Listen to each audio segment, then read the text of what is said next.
Jenny thinks our setup is quote unquote super fancy. Super fancy. You could do this shit all day. No wonder people just sit there on their mics, like on YouTube and stuff, just on live streaming it. Just saying fucking stupid shit. Stupid fucking shit. Says two guys are about to fucking talk about a plastic wargaming podcast. Oh, we're keeping this all in, by the way, just so everyone knows at home. Stupid shit. Let's go. Stupid shit. Let's go.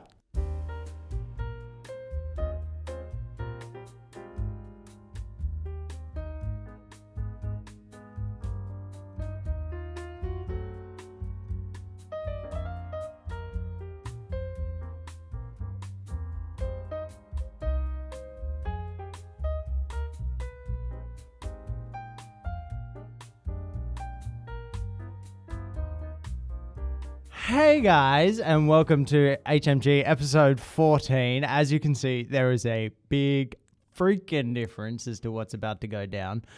This is for all you late night viewers. Can you tell we're really enjoying these new mics? Yeah. What is it that Kenji says in his cooking show? Hi, guys, gals, and all the non-binary pals out there. Yeah, fantastic. That's it. Hey guys, hey gals, and all those non-binary pals out there. We're here with HMG episode 14. I am Tonic. I'm Gin, and this is the Gin and Tonic Special. Ta-da! So we, so what? Jacob and Tyler abandoned us. Just unfortunately, just for this episode. Jacob and Dan. Yeah, that's I'm right. Tyler. Yeah, good. I'm glad we got that cleared up. Oh, thanks, man. Yeah. I mean, if we didn't get that cleared up now, it would have just been a nightmare for the rest of the episode. For sure. So for those who are tuning in for the first time, this voice if you're audio and this face if you're video, I'm Tyler. I'm Gorcin. Hello. And we're doing something a bit different because Dan and Jacob. Correct. You got that right. I got that one right. They're gone. Not permanently. Unfortunately. Wow. Unfortunately. They will be back with us hopefully in the next episode. Yes. Yeah, they will. Jacob's away on business and Dan is away on family business. I believe. Yeah. So it's just us. So the two people with no real life commitments. Says the guy studying a PhD. All right, let's not do that. let's not blame. Let's not point fingers. Yeah. All right. And so today we should probably move on a little bit. So today's main topic is we're doing wacky, weird stories from World War II. Yeah. So we talked about Castle Itter, or the Battle of Castle Itter in the last episode, and we actually got quite a few people coming back to us and be like, "Hey, that was really cool. Where do I find out more about Castle Itter?" And I actually had a couple of people PM me about it on Facebook and some guys on Discord and stuff. And one of our regular viewers, Nick, actually pointed out that we never talked about it on the episode. We used it as a cold open and then didn't use it. We used it as a nice teaser. Yeah. So what you call with that one is you call that clickbait, right? Yeah, so we're just the absolute worst villainous YouTube scum on Earth. We are. And it's got nothing to do with the fact that our script consists of like 5 bullet points. Yeah.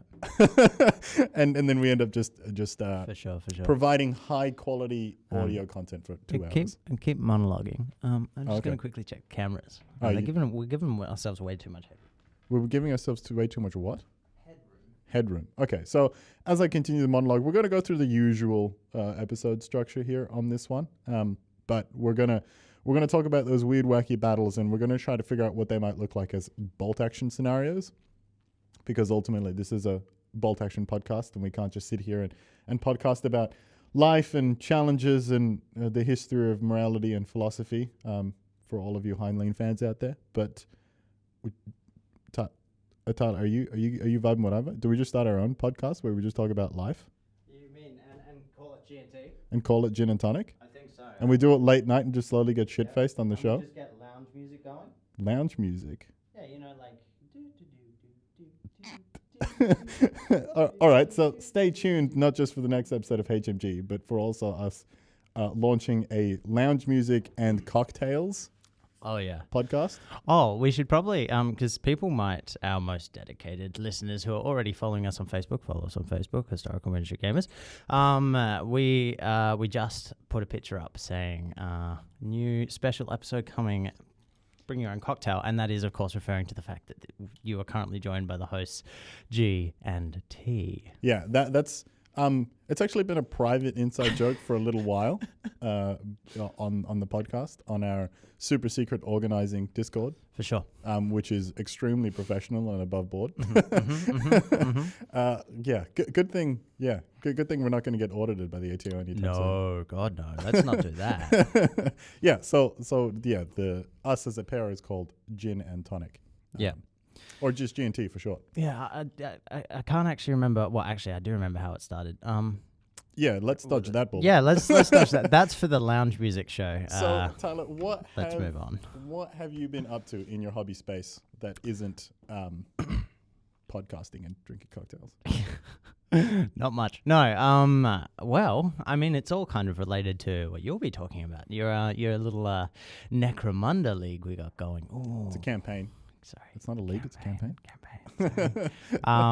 Yeah, that we'll be starting. So I recently got from Dan, for those of you who don't know, one of the hosts for the show. I know he's been going for a very long time now. But no, yeah, he 7 minutes into the episode. We're talking a lot of hot shit. I'll have to bleep that. I'll just cut this. What was I saying? Oh yeah. So in regards to what I've been working on stuff to do with your Necromunda League. Campaign. We just went through this, Tyler. Come on. Campaign.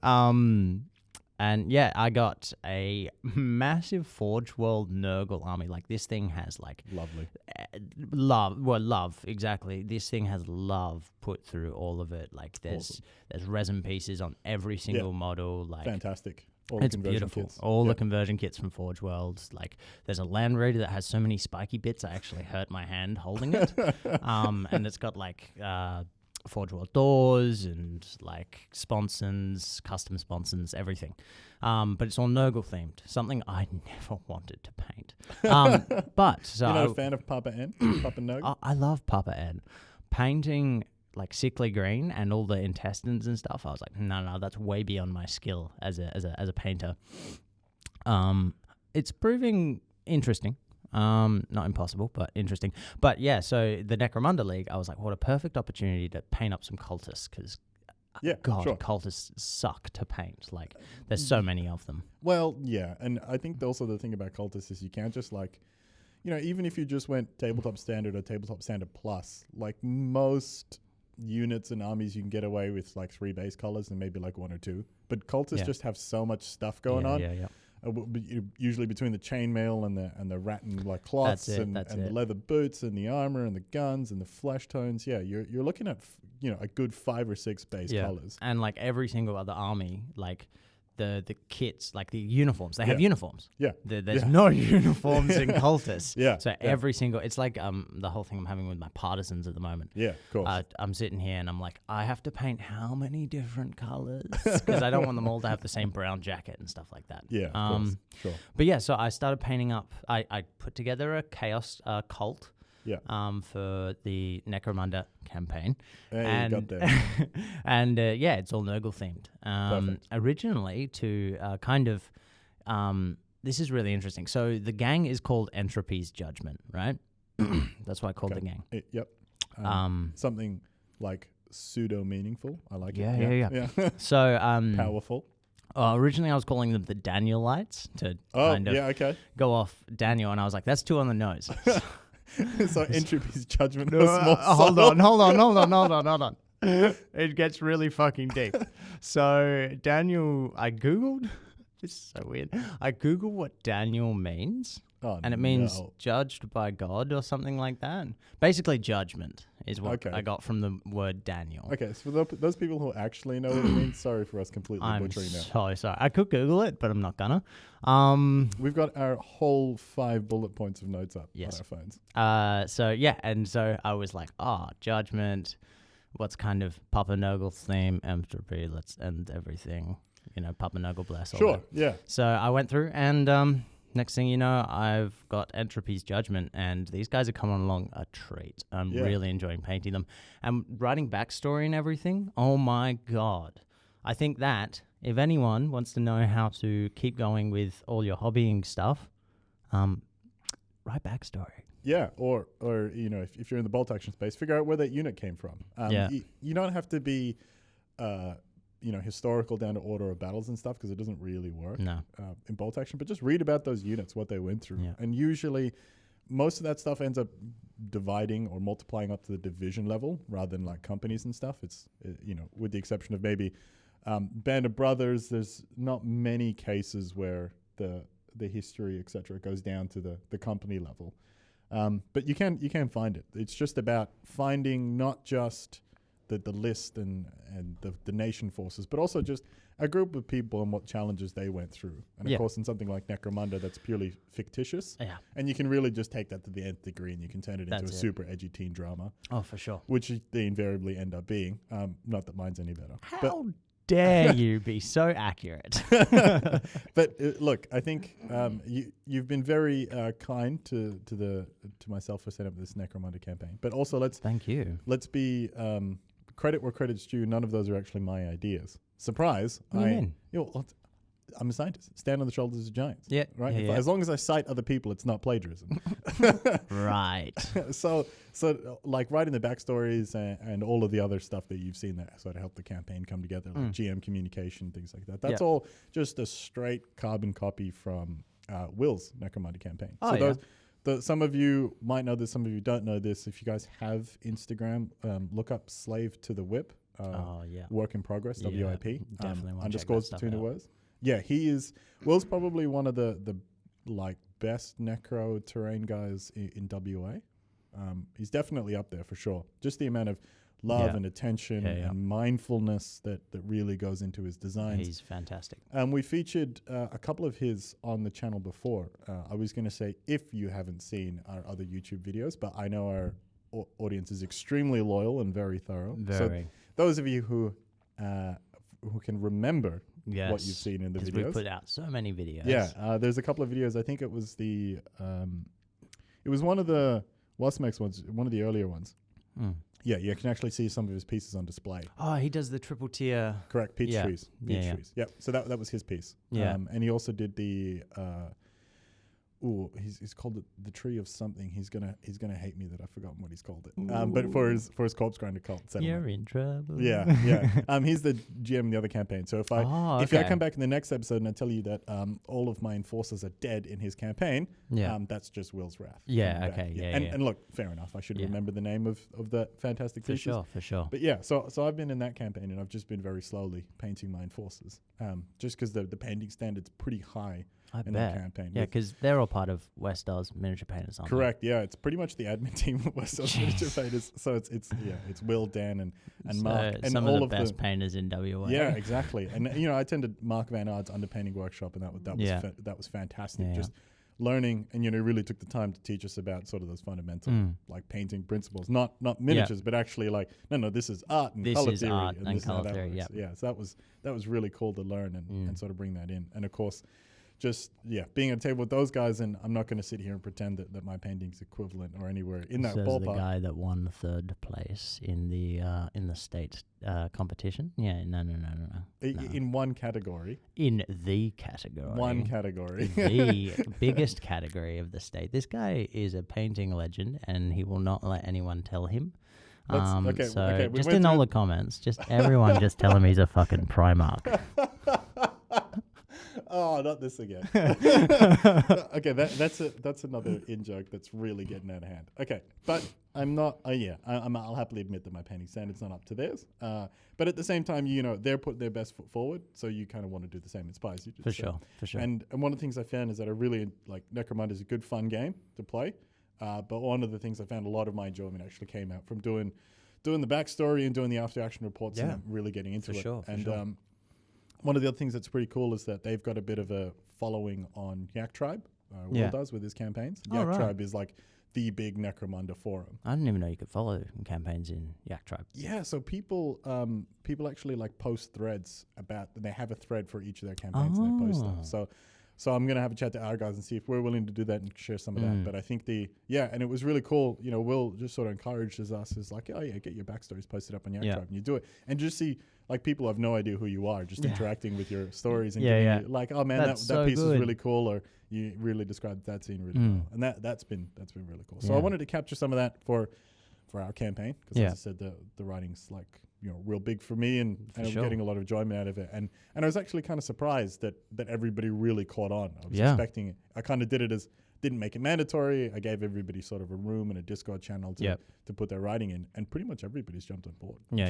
I think everyone wants really to as cool. well. I think it's just, you know, real world things have popped up for a couple of people, but everyone seems to have really strong ideas of what their like gangs are right now, and it's so exciting. I'm really excited to watch what happens to those ideas when people start losing limbs, or it's going to be great. Or Dean with his corpse grinder cults just starts tearing like skulls out from people. It's great. Yeah, it's going to be good fun. I get mutations when my guys get injured. It's going to be great. It's going to be a good time. Yeah, but onto bolt action things. Yes. The other hobby thing that I've been doing is I've just been prepping for Dueling Aces, which is coming up on 10th of July. I'm not sure if this episode's going to be out by then, but yeah, Dueling Aces. Are you going? I'm still planning on going. It depends with real world stuff at the moment. Yeah, of course. Jacob, who I am another host of this show, for those of you who have forgotten, is coming, and him and I were going to team up, and Jacob gets very excited. He's made about a dozen lists, and he's, oh man, this is what I'm going to bring, this is what I'm going to bring. Oh, actually, no, I'm going to bring this.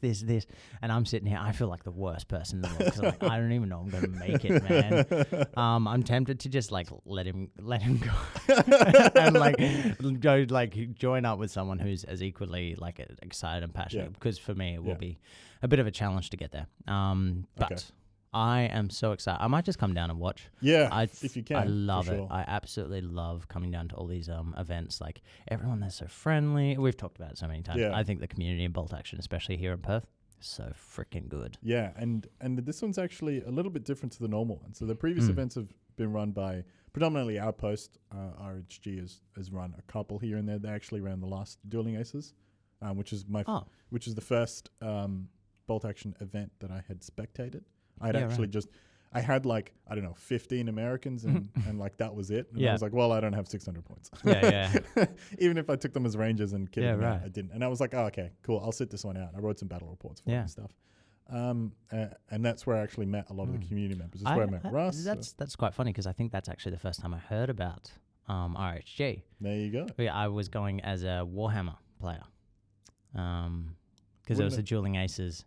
Aren't they on at the same time? No, this is the part that's different. So this time, oh, it's not always okay. So this time, Dueling Aces is being run as part of an Objective Secured Charity Hammer Day. So for those that don't know, Objective Secured, they're like the big 40K event runners in WA, and they're massive. They run annual events, and state and national players compete at their events as well. Right. Yeah. So their two major events is Masters. And WATC, the West Australian Team Championship. And the WATC team, I think some of those guys have actually competed internationally as well. So Objective Secured is running that day, and they're running Charity Hammer. So all their proceeds are actually going to charity for men's health. Really? All proceeds? I think it's men's health, yeah. That's amazing. Yeah, I think, I want to say men's health. For some reason I have that in my head. Yeah. But so they're... so that's why the ticket price is a little bit more. So normally the Outpost ones are $30 and they're South Perth, but Objective Secured is running this one. So their ticket price is a bit more. I think they're $40 off the top of my head. Yeah. And that's $40 each, isn't it? Per player. Yeah. So a little bit more than what you'd normally pay. But hey, it goes to a good cause. Yeah. And I've been to that hall. It's a Kelmscott Hall. It's a good hall. Oh, so I'm great. looking forward to that. It's good facilities. It's going to be a good vibe as well, because the 40K players are going to be on that day as well. And so you're going to be in this massive hall, loads of dice, loads of players. Everybody's going to be so many people. Yeah, the atmosphere is fantastic. When I popped my head in for one of the WATC days last year, it was insane. And so that's where that idea came from. I was like, why don't we as Western Tabletop kind of run a like sports teams get followed up to championships, or if some of you guys watch esports, like League of Legends, they'll look at one of the teams and they'll interview them and their journeys and stuff. So I thought it'd be really cool to pick one of the teams, and just go from there. Yeah, do like a Sunderland take me home kind of. Yeah, exactly. Yeah, exactly. And we can park one of them on a rooftop looking at a sunset and just cut that into B-roll when they talk about their lists and stuff. It'll be intense. Why do I feel like I screwed up that Sunderland Take Me Home? Is it another club, Take Me Home? No? I have no idea what you're talking about. Look, I'm going to be honest with you. I just nodded and supported what you were saying, and I had absolutely no idea what you were talking about. I'm all for people yelling at me, but this is a big one. Is it? Sunderland Take Me Home. I have mixed up the two. I have a feeling there's two different ones. Keep talking. No, I'm just going to watch you squirm. Okay. It's Sunderland Till I Die and Take Us Home Leeds United. They're two separate documentaries. I combined them into one. Nice. Anyway, great sports documentaries following one team. Yeah. Basically what you're talking about. Yeah, anyway, let's move on. And so that's where that original idea came from, was that we follow one. Very original. Nice, Tyler. So that's where the WATC... As long as you cite the sources, right? Correct. Fair enough. Scientific process. Yeah, let's not do that either. So that's where that idea came from. So, if one of the WATC team's members is listening and they want to be involved, we've got cameras, we've got good quality microphones. Sometimes we have talent. No, not today. Oh, I just realized I have something. Like, you've worn your shirt, and I... Oh, yep, you're going to have to blur that out. I specifically wore mine as well. I just realized as I was looking across the table, like 20 minutes in, that I didn't have mine on. So anyway. This is what happens when you don't have the rational sound mind of Dan and Jacob on the show. Yep. We just do stupid shit like this. Mm-hmm. So speaking of stupid shit. Yes. Weird battles of World War II. Yes. I think it would be remiss of us to not start at Castle Itter. Yes. Just because I think everybody's been waiting for it long enough, yeah. and we've danced around the point enough as well. Well, I've actually waited for it too. I was telling you earlier, but just to fill in everyone playing along at home, I obviously for this episode I've done a bit of research to bring some stories of my own that I found out. But every time I'd type in, weird World War II battles, history, people, whatever. Castle Itter was literally mentioned all the time. Yeah. And I did not look at a single piece because I want to react in real time to the wackiness. Genuine response. This is as genuine as it gets. Perfect. So I'm really excited. I'm really humbled by that, Tyler. So the brief that I gave you before is actually... is actually kind of it in a nutshell. It's actually, it was surprisingly poignant for something that was off the cuff.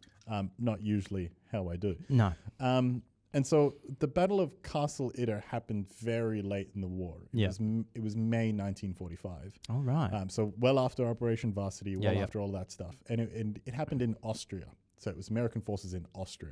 Okay. To give you an idea of exactly how late in the war it was. Where did they get into Austria from? I'm going to be very ignorant and say somewhere from the west. I mean, I hope so. They didn't parachute into Austria or something like that. Okay. But if you have seen Band of Brothers, when they're at the Eagle's Nest and they're just chilling, it's basically that period of the war. So pretty much right at the end. At the end. So Castle Itter itself, prior to that, I think it was established as a prison in April of 1943.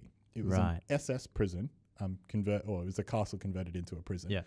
Run by Totenkopf SS, so not Waffen SS. They're the military police. There's a difference? Yeah. So Waffen SS are the military units who do combat. And the Totenkopf are the I guess the best way you can compare them is dragoons or occupation forces, military police. Right. Also pensioned to commit war crimes. Yeah. Now, that's not to say that the Wehrmacht were clean or the rest of the SS were clean. No. But that's not what I was saying. Yeah, but these guys were just the purest form of evil. Yeah. They did it not just administratively because they had to, but they did it ideologically. Yeah. So that's just to give you an idea of what kind of a hellhole this prison could have been. Great. However... It was a political prison, I assume? Correct. Yeah. It was a political prison for a collection of people. You would I can't believe. Where does the tennis player come into this? So this is the thing, and this one I actually have to refer to my notes. So the tennis player Jean Barotra. Yeah. I'm going to do my best in the pronunciation here, but I don't know French that well. So he was pretty famous at the time, internationally renowned. Yeah. 2 former French prime ministers. Yeah. 2 former commander-in-chiefs of the French army. Right. Charles de Gaulle's elder sister. What? The French resistance leader de la Roque. Yeah. De la Roque. And French Union leader Léon Jourot. Uh-huh. So, That's such a weird, eclectic mix. but these are all just like massive governmental bigwigs. Well, except for de Gaulle's elder sister, Yeah. is she? That's the bit that's throwing me off. Like, did she have a position, or was it literally like, "Hey, you're related to de Gaulle. Goodbye." That's considering the other things we've just said about Nazi Germany. That's Yeah. probably Okay. pretty Yeah. reasonable. No. That's fair. But and then basically to round out the camp and to serve the Totenkopf guards and to do the maintenance and stuff, it was a detachment of prisoners from Dachau, which was the concentration camp in Eastern Europe. So. Yeah, it's just a really weird mix of people. And just in case, people had any illusions about classism, there was also classes of prisoners. Okay. Yeah, because as I said, like the Eastern European prisoners were literally there for slave labor. Yeah. Whereas the effectively the collection of French prisoners were more or less treated like royalty. Yeah. Now, I mean, ultimately it was still a prison. Yeah. But they're not doing the slave labor. No, they're no. not cleaning the toilets and serving food to everybody. Yep. So anyways, May 1945, one of the Eastern European prisoners, and I should be able to pronounce this one correctly, Zvonimir Chuchkovich, was one of the prisoners there. And he basically got a letter written in English by one of the other people there that said, we're stuck in this prison. Give us come break us out, basically. Was the letter that he had written in English by by the other prisoners there. Yeah. And so he went up to the guards of the prison and said, look, I got to go down to the nearby town, Vurgel, and I got to run an errand. And they basically let him go. Wait, which one's this guy? This is one of the Eastern European prisoners. Oh, just one of the random Eastern European prisoners. Correct. Okay. Chuchkovich. Yeah. From Dachau. Who was in Castle Eder.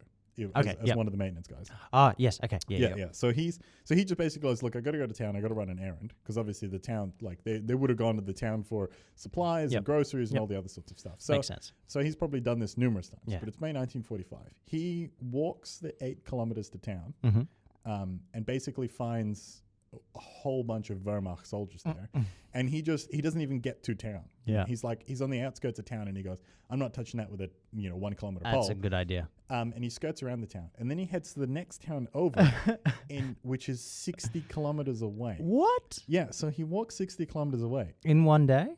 Apparently, just short of nightfall. And he bumps into a scout platoon of Shermans from one of the American armor divisions. Oh. And he gives them the letter, and the commander there is, he seems really gung-ho. I don't want to ascribe intentions to the behavior, but the vibe that I get is, here's my Medal of Honor. Yeah, for sure. So in the morning, he basically makes like a little rescue force because it's armored division. So they've got armored infantry, half-tracks, jeeps, Shermans, all that sort of stuff. Mechanized. Correct. And so they sort of detach, and just as they're about to move off, they get caught by shelling. By artillery. Right. So the only 2 things that break off are 2 reconnaissance jeeps. And Chuchkovich. Yeah. Now, meanwhile, so it had been basically a couple of days at this point. Yeah. It had been a little over 18 hours. It had been a night and a morning. Okay. Meanwhile, back at the prisoners, the SS have abandoned their post. The Totenkopf guards just up and left while Chuchkovich was gone.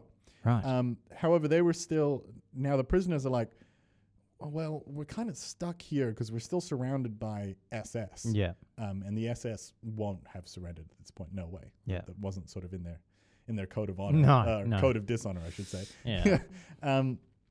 And so they hung out in town, and they send the cook down to the nearby town of Vurgel, which was the town that Chuchkovich skipped over. Yep. Except Vurgel finds the Austrian resistance in the town. What? And the resistance is made up of the Wehrmacht soldiers that were guarding the town. What? Yeah, so if Chuchkovich had walked up to them and said, by the way, there's a bunch of prisoners, come rescue them, the Wehrmacht would have been like, yeah, you know what, actually that's not a bad idea, we'll come break you out.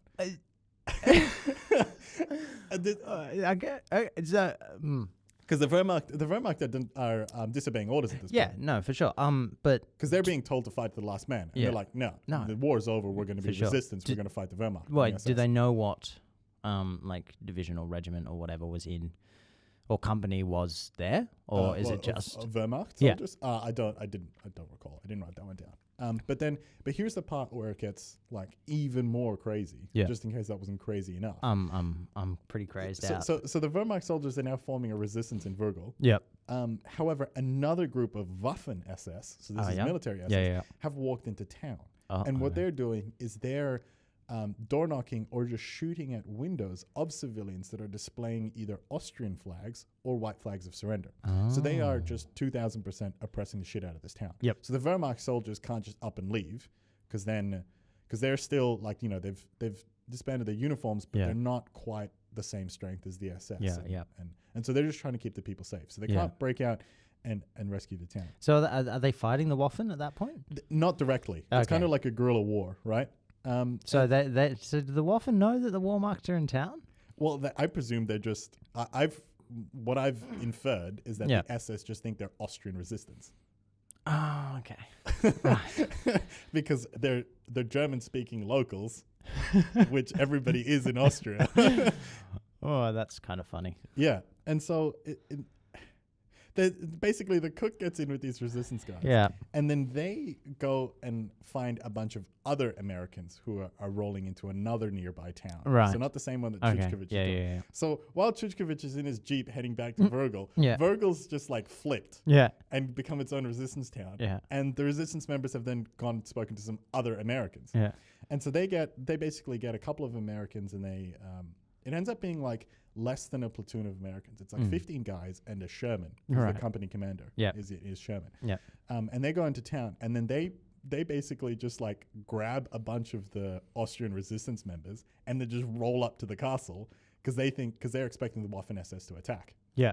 And they're like, castle's the best defensible place. Okay. We need to relieve the prisoners in the castle. Okay. When they get there, this group of 30 half Austrian resistance / Wehrmacht guys, Right. American armored infantry soldiers, and one Sherman rock up into this castle and go, "We'll keep you guys safe." Yeah. So and this is old mate who came with the Jeeps, right? It gets a bit like uncertain at this point, but Yeah. Chuchkovich like groups up with them as well. Yeah, So now but- you've got the cook and the But Jeeps. it's those Americans. No, it's a different group of Americans. Yeah, who rocked up south of Virgil. So yeah. and those Americans who have rocked up from the south are the one Sherman and the Yeah, couple and the troops. 15 guys. Yeah. Yeah. Okay. All right. Yeah, it's crazy. It's absolutely crazy. And so Okay. so they rock up to the prison and they tell the prisoners, "We'll keep you safe. Just go and hide." Yeah. And the prisoners go, "No, we've got guns. We're going to help you fight the SS." Oh. So you've got two former prime ministers, two former generals. Charles de Gaulle's elder sister, who I don't know if she was armed, but it's incredible if she was. That's my favorite part of this story. Yeah, and the tennis player. Let's not forget the tennis player. Yeah. And he becomes really important later on. Okay. So they're hold off probing attacks for a while. Yeah. And then throughout the night, like lots of probing attacks. Yeah. The Sherman's holding the main entrance. It's an Easy 8 labeled Besot and Jenny, which comes up a fair bit. Like when you talk about Castle Eater, that's why the Sherman gets pictured a lot, because Besot and Jenny basically ended up being a stationary machine gun platform. Right. And obviously a cannon, because it's got the big 76 on an Easy 8. Yeah. But at some point, this part where it gets a bit unclear, at some point the vehicle was disabled Okay. and the radio man was in it trying to repair it. And the Waffen SS tow up an 88 and they fire a round clean through the Sherman. Oh. And the radio man goes, "That's awful." It just gets up and leaves. So he didn't What? he didn't even get injured by an 88 punching through a Sherman he was sitting in. Mate, surely the pressure would be enough to do something to Shermans are death traps, everyone. you. I feel like that's sarcasm. And so and he gets out, and so now it's like not even a machine gun pit; it's just a gnarled wreck. Yeah. And this is at dawn. So now these guys the Americans are starting to run out of ammo. Or sorry, the Americans, French, and Wehrmacht are starting to run out of ammo against this SS, this like continued SS assault. Wait, so were they still using the Sherman after it got punched through with the 88? Like, unclear. Let's not touch They it. probably either detached the MG or they just they've got an 88. Let's not be near the Sherman. That's a good idea. Yeah. So they've got American radios, which are phenomenal for the period. Yes. And so they're in touch with their like head unit, which is not Chuchkovich's lot. They're still being shelled. I thought you said they came with a couple Jeeps. Oh, they haven't made it yet. Yeah, the Jeeps have made it, but like...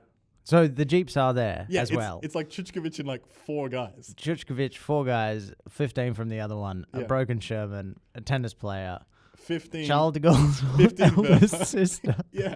It's what holding off Waffen SS and 2 prime ministers of France. Former prime ministers. Former prime ministers of France. Yeah, holding off the Waffen SS. It's insane. And so the Americans actually managed to get in touch with their buddies. Yeah. And they're like, look, we're effed. We need help. But he wasn't sort of able to describe the strength of the SS accurately. Yeah. Because they had pretty much sieged them. Yeah. The SS are entrenched around them. And there's ambushes and strong points, and they have actually no idea how many SS are out there. So the French tennis player goes, what? I'll go run them a message. Go on. And he goes, I'll go run. And again, if you've seen Battle of the Bullets, you know how Spears like runs through the lines? Don't say that. Spoilers. So Jean Barotra, this French tennis player, leaps over a castle wall. Obviously not a 10-foot wall. Leaps over one of the leap falls. Sprints through SS ambushes and strong points. Evades all of them. I suspect they're just like, WTF. I like to imagine he's wearing like tennis whites. Or he's blending in with the snow or something. They're just it's May. It's like spring. Oh, true. Yeah, and he's just like so his tennis whites are doing nothing for him. Absolutely hoofing it through the SS lines. And this is the part where it gets even crazier. He doesn't bump into Americans. Oh no! The first person he bumps into is a French-Canadian reporter. Who's like attached to the American unit, but he's not with them at the moment. Oh my God. He bumps into this French-Canadian reporter, and the reporter goes, "You're Jean Barotra." He recognizes him. He recognizes it as a French tennis player. Oh, that's good. And so the reporter then takes it back to the Americans, and they go off and they I fucking love that. Yeah, and then they rescue, they punch off the SS and they rescue the castle. Oh my God. It's like if you wanted to do this as a bolt action scenario, where would you even begin? Because if you had Castle Itter without an Easy 8, it wouldn't be Castle Itter. And of course, if you did it without the castle, did it without the SS. Yeah. You'd also like. But at what point do you start it? And that's the real question, because sure the Chuchkovich thing is insane, and so is the French cook. Yeah. I didn't get his name, unfortunately. Yeah. It's absurd. Sorry, I also forgot that during the night, the resistance sent reinforcements. They snuck them into the castle. Yeah. A grand total of 3 people. Oh, stop it. What? So there's a platoon of guys holding off what is ostensibly maybe a company of SS. Yeah. And the resistance goes, we can spare 3. So at this point, are the resistance still fighting in the town down the road? I don't know if it was open warfare. I think they were sort of under again, this is my read of this here. My impression is that they were avoiding open warfare with the SS because it would just do a lot of harm to the civilians in town. Yeah. So they were just trying to prevent the oppression as much as they could as a guerrilla warfare thing. But yeah, insane. And so I don't think you could really start it there because what would you really get? So I'd probably start it at with the probing attacks. Yeah. So you'd have a disabled Sherman, so immobilized. Oh, Sherman. So the 88's already taken it out. No. So the radio man was in there already repairing. Disabled. That's right. And I'm not clear how. Yeah. I'm guessing it might have taken a Shrek or a side note. With the you're talking about the radio man. Yeah. And you said he just left. Did he leave the castle or he just left the Sherman? No, he just walked out of the Sherman, went up to the castle and grabbed the machine gun and manned the line. Okay, yeah, okay, cool. For some reason in my head he's like, no, I'm going home, hey. just like, Jean Barotra, follow me! Yeah, no, not that brave. Okay, cool. Well, Not that crazy. Yeah, and taking an 88 to the face, pretty brave in my books. And so I'm unclear how it was disabled. I would just say it's probably immobilized. Yeah, no, that's fine. I know ammo was probably was definitely a big issue for the defenders. Yeah.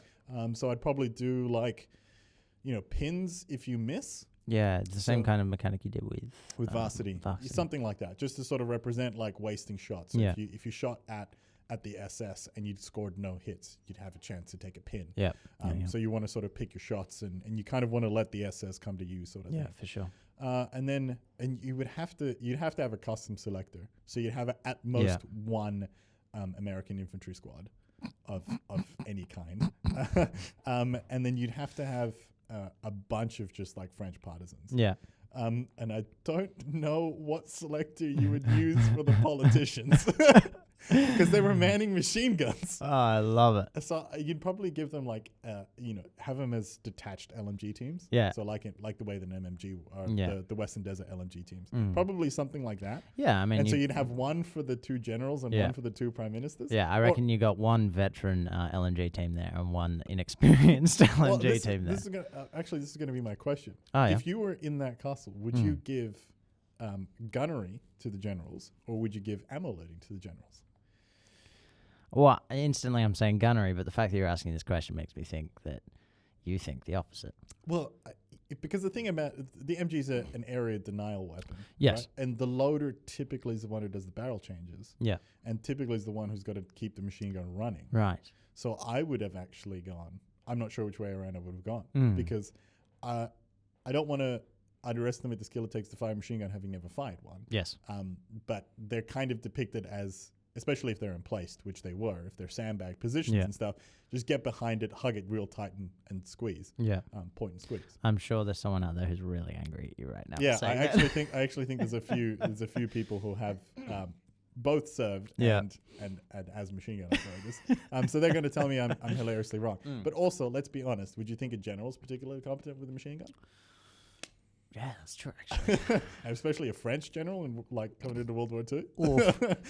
Pew, pew, pew. Well, actually, shots fired in the studio. French general. Yeah. Former French general. Well, yeah, no, that's it is an interesting kind of conundrum because in my head, I'm like, well, you low on ammo. So, yes, LMG or machine guns are area denial. Yeah. But at some point, it's like, I'm going to really screw up a fact here. But at one point, I think the longest confirmed kill was done with an HMG because it's 50 cal. So that was Vietnam. So yeah, I remember that. The dude welded an optic onto his top cover. And he was like, "Yep, I'm just gonna take this. What was it, like 1.7K shot or something? Yeah. Just something crazy. But fucking nuts. Fucking nuts. But no. So in that circumstance, when does a machine gun become a marksman rifle? Like, when do you need to count each shot? You think for a HMG or for a podcast titled HMG, this would be something we could actually answer? Yeah, but HMGs, it's kind of a misnomer in regards to what we do. We don't talk about guns. We talk about plastic men. Don't tell everybody our marketing strategy. That's true. Yeah, you think we'd be able to answer this question, but I have no idea. No. I would just say it's not that's not its role. Yeah. So you because you label them based on role, not on use case, right? The thing that I don't get is why give them the machine guns at all? Well, because they refuse to be disarmed. And look, if you're 30 guys who are walking up to, I'm going to keep you civilian safe, and you've got what it could be a company of SS, are you going to be like, no, you can't man the machine gun? No, you're going to be like, for the love of God, please use the machine gun and cover my flank. Yeah, no, I understand that, but surely you could be like, yeah, no, that's cool. Just take this rifle instead. Well, I just suspect that they probably just had a surplus of machine guns. Oh, okay, yeah, because there's only 30 of them. Yeah, no, everyone's probably got a machine gun. And it was an SS prison. It was probably also like an armory and stuff as well. So maybe SMGs and stuff. And also, I'd probably say that by use case, again, remember with an MG, you're not trying to necessarily hit guys. You're just trying to spread a beaten zone and suppress. It probably takes less marksmanship skill to use a machine gun. Yeah, no, that's fair. And Americans were massive on marksmanship. Yeah, that was a big thing for them. So That's Castle Okay. Leader. All right. What I don't know is what unit you would use for Charles de Gaulle's sister. I personally would go because it's Charles de Gaulle's sister. She'd be my commanding officer. Yeah. I would have a Oh, so you'd have 2 lieutenants. You'd have the American one. Yeah. And you'd have Charles. yeah, because she's part of the partisan detachment. Yeah. Because ostensibly she is there with a rifle because there's only 30 of them, As far as Right. I've heard nothing to the contrary. but she's Charles de Gaulle's sister. Yeah, also And so in my head, that gives, to talk in gaming terms, it gives a radius bonus in regards to morale, true. right? Oh yes. Oh yeah. To the partisan forces. Yeah, for sure. Right. Yep. No. And also she's Surprisingly, no arguments here. and she's a woman. So Sure. I'm sure. If she's fighting, Yeah. why can't I fight? Oh, for sure. I'm I mean, sure. that's not my opinion, but it would have been the opinion of men in the 40s. I'm absolutely sure the former prime ministers and the generals would have been absolutely emasculated had they not fought and she did. Fair point. And so I'm sitting here like she's making them fight harder. Therefore, and I'm not going to make her a freaking priest. Yeah, fair. So she's got to be my commanding officer to give that morale bonus. That's Okay. my thinking behind it. Okay. But maybe... see, that's one of those Also, things... none of those are opinions that I hold, by the way. I mean, yeah, exactly. It's just how it was at the time. Yeah. I think that's one of those things where, like, you'd have to make a custom unit, right? Because I don't think she'd... Like, giving her Snap 2 is not quite right. But giving her just a +1 morale bubble is also not quite right. Yeah, no. I'd give her like a either +1 12-inch morale bubble or Yeah. like a +2 6-inch morale bubble. Yeah. I'd probably... Because if you're taking 2 separate forces... Like, this is actually a good question for dueling aces. Dan, I wish you were here just for this question, then you could leave. Quick, phone a friend. Yeah. Like if I've got my commanding officer of my, say, Americans, Yeah. and my ally with his other 600 points has his commanding officer of British, Yeah. do our commanding officers give bubbles to each other? You'd have to double check the rule book on that one. I think it says friendly. Yeah. Okay. I don't think, because it doesn't say from that platoon. Okay. Right. It's the same with the Soviet bomb dog. Yeah. It says near, like when it stuffs up and targets your own vehicles, Mm. it says nearest friendly vehicle. Okay. It doesn't say nearest allied or nearest vehicle Yeah. from that platoon or nearest Soviet vehicle. Okay. It says nearest friendly vehicle. Because that's what I would do for a special. Make it also Yeah. able to influence the Americans. 'Cause Oh, for sure. I'm sure they would go For through sure. the same thing of seeing this like Americans this in the French 40s? Oh, yeah. woman being like ready to fight to the end, Or and you're just- sitting there. Just Right. like mag dumping on SS with a Kar 90 AK. Yeah. Yeah, no, for sure. So then, But and then what would you'd probably try to give the SS like 2 to 1, right? hold on, we're missing a very important character here. Jean Barotra. Yeah, Jean Barota. What is Jean Barota? An absolute madman. A gun in himself. Usain Bolt of the 40s. Yeah. Well, this is funny because I was actually thinking with the whole Lieutenant Spears thing. I won't bring it up now. Well, I won't bring it up later in the episode because we're bringing it up now. So Lieutenant Spears ran through the middle of town. All the Germans are like, Town of didn't Ford, expect yeah. that. So he just Yeah. decides, just Yeah. makes it through and then makes it back. Yeah, the return trip. Yeah. Freaking. But see, that's why I think John Barotra actually had a better idea. Because his return trip was with a whole bunch of Americans. Oh, for sure. And a uniform, actually. He demanded a uniform. Nice. I'm here for that. And I think if there's anything more tennis player than that, I don't know what it is. No, I'm here for that. Or I think more potential. No, I'm not going to get into the politics of tennis. No, but so my idea for that was to make Spears almost like a third party entity. You mean Barotra? No, so I was planning on bringing to the table a scenario based on Foy. Right. Okay. Well, Yeah. that's Castle Itter. What have you got for Foy? No, because this was literally the only idea I came up with. Well, it's in more than I regards to have. that. But so Lieutenant Spears is a third entity, and the objective is literally to get this one person to where they need to get to. Right? Oh, he's a football. Yes. You want to play football bolt action. This is actually not the first time this has come up, by the way. I Not the am first speechless. So on the RHE Discord, Tyler had this great idea where we would start with like an A4 page or less. It was like a blank A4 page, some D6 and some miniatures. And then you would just literally create a war game on the fly with your opponent. Just like making up rules as you go. And every time you made up a rule, you wrote it down, and that was how the game was played. Yeah, from then on, and like you could continue again.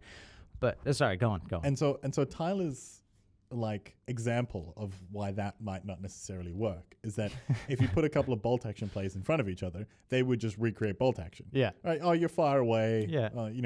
Base hitting should be about a 66, which is about a 3+. You're far away, so it's probably going to be a bit harder. Yeah. You're on cover. I'm moved, so let's call it a 6. Yeah. And then you just go, oh, we're playing bolt action. Yeah. And then I quite astutely pointed out that there was actually no premise to the rulebook. No. So I said, well, what about?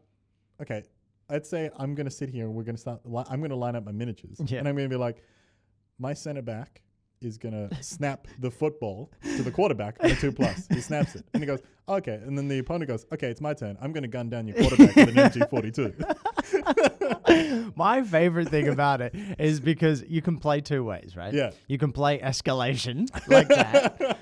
Or you can play gentlemanly. And the problem with escalation is it then just becomes a battle of who can think of the zaniest rules. Have you seen... I cause the heat death of the universe. Exactly. Have you seen Yakety Yak? No. This is the weirdest reference, and I think maybe one person on who listens to our podcast will get it. But there's a TV show called Yakety Yak, and it's about a yak who goes to high school. And does yak stuff? Does human stuff. Okay. Right. Sorry, of course. And in this episode, he's not very good at sport, but then there's this game, I can't even remember what it's called, but that's essentially the game.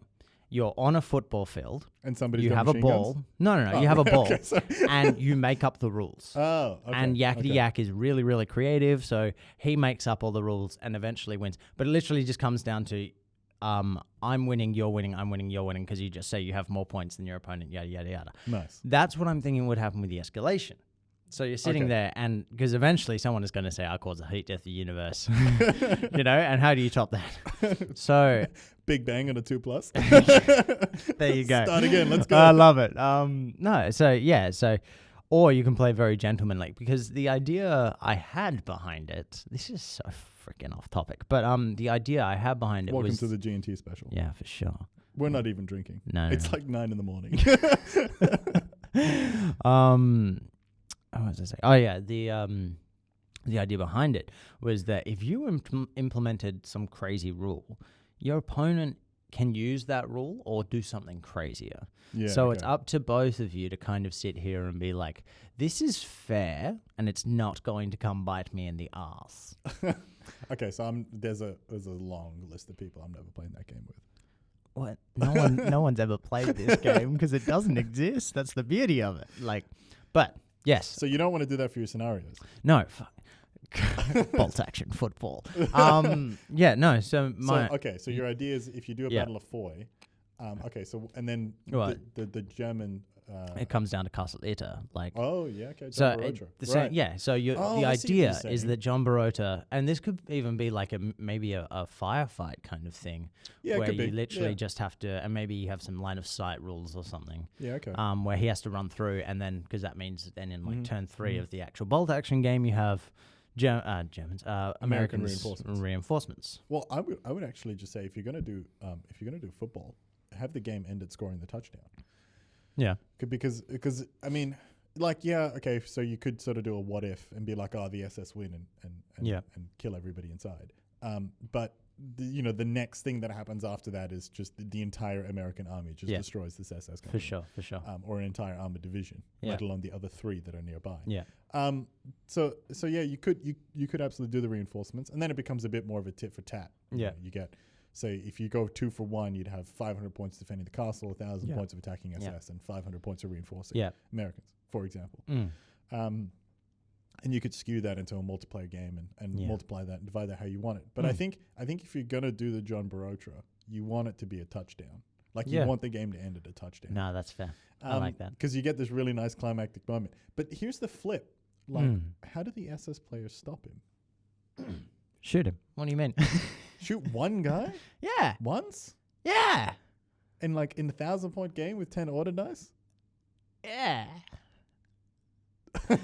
This is why I didn't get very far when I was thinking about the foy scenario, because I sat here with this. Yeah. And I'm like, so what do you do? Like, do you only hit? Because this guy, you factor in his athleticism, right? So you're hitting on sevens always. Okay. But like at that point, if that's your only victory condition, what else are you doing? What else are you spending your time on? Yeah. You're just pouring every single shot you have into him. Yeah. Yeah. Yeah. No, that's a bit, yeah. And then if you do this in the other way and say like, okay, let's say the SS don't shoot him because they're just because he's a football, they're just like, what the hell, he's a civilian, the hell do I care? Yeah. I've got guys with machine guns shooting at me. And then you go, okay, well the challenge for him is to get from point A to point B. Yeah. That just becomes a question of how well you can either measure tape or like use your tape measure. Yeah. Or it becomes like, let's say you have to roll a dice to see if he activates and how far he runs. That means the whole point of the game then just becomes how many times can you roll dice for Jean Barotro. Yeah, no, that's fair. And there's not a lot of agency in that, right? No, the foy thing was that once he makes it through the town, he brings reinforcements, because obviously he's asking India company to come. Yeah, India company. Yeah. So I guess the flip side of that is, okay. So here's how you could probably do this where it's kind of interesting. Yeah. You have like a capture point in somewhere in Castle Itter, not quite right at the back, but somewhere in there. Kind of like the way the demolition mission works. Like the SS got to go and touch it, and that sort of represents once they've got that point, everybody else kind of gives up and goes, "Oh, we're all done anyway." Yeah. And John Barotro moves like a D6 number of inches from, like, let's say 18 inches away from the board edge. And so every turn he moves D6 inches. Yeah. And so there's let's say it takes him a minimum 2 turns, so he might be 12 inches away. So somewhere from turn 2 to turn 5 or whatever, or turn never, depending on how badly you roll, the American reinforcements come in. Yeah. And so that becomes like, that gives the Americans a good, like, because they want to fight to the last man and stay alive and not give him the victory point based on Jean Barotro making it. Because they're buying time for this guy to get across the board. And the SS are trying to play as aggressively as possible to get to that capture point. I mean, I understand that. And we originally had that idea. And then you said, nah, because spiking the football touchdown is the moment. Oh, yeah. Yeah. So I take that back. Yeah. I'm happy to be wrong. Yeah. So that's because I think spiking the football, like touchdowns, very, very good moments. Yeah, but it's just you don't have in this particular scenario. Just in bolt action, you don't have that kind of agency because it's not about creating the blockers and stuff. No. And at that point, if we're talking about touchdowns, we might have just played Blood Bowl. Yeah. Yeah. So that's our Castle Itter scenario. Castle Blood Bowl. No. Yeah, that's our Castle Itter scenario. We've got to come up with a catchy name, but we'll do that. Some other time. So we just took a quick break while we did some technical stuff. Always good fun here at HMG. We'll get better at it, I promise. I promise. One day we will be professional when we're getting paid. Subscribe to the Patreon when it comes. But until that day, you will have to bear with. So, Castle Itter. Yeah, that was good fun. Gone. That's good. And I think the crazy thing about like Castle Itter is that it wasn't the most like batshit insane use of military weapons. No. Because there's 2 separate instances where tanks fought warships. Excuse me? That I know of. So we can go chronologically. Okay. I think right. that makes as much sense as anything else. Okay. So during the landings at Salerno, which became the siege of Anzio. Okay. It wasn't supposed to be a siege. Let me just double check my dates super quick. Yeah. Oh, good. I didn't write them down. Oh, good. So during the landing of Salerno and the siege of Anzio. So just prior to that, that was a re-invasion of Italy. Okay, so this is what year? I think 43. I want to say 43. So maybe 44. Okay. No, 43. All right. 43. I'm gonna guess and say 43. Midway through it all. Yeah. And so Anzio was like a re-invasion of Italy. Because they invaded Sicily, then they invaded the bottom part of Italy. Yeah. This is the Allies. Yeah. And they made their way up and they got stuck on the defensive line. Yeah. And so then they went to invade around the defensive line at Anzio.